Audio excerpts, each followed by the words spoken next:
Hierdie is Landbouweekblad se weervernoot video vir Oos-Swartland. In kort, humiditeit bereik hoogtepunte teen 95%. Swamdruk is hoog. Hier is die besonderhede.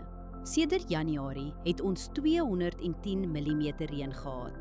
209% meer as die 5-jaar gemiddelde. Teenoor verlede jaar het ons 275% meer reën gekry. Die laagste temperatuur wat voorspel word is 10,1 grade. Die hoogste is 20,9 grade. Die grootste dag tot nagwisseling is sowat 11 grade, matig en binne normale grense.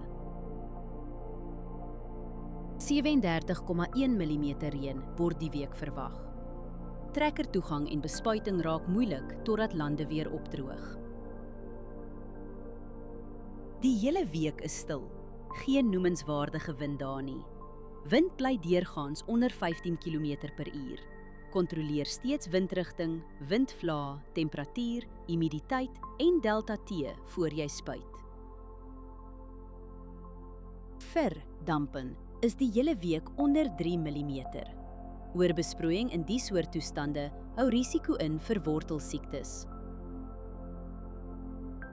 Humiditeit is meestal hoog en blaarnatheid gaan Sondag hoog wees.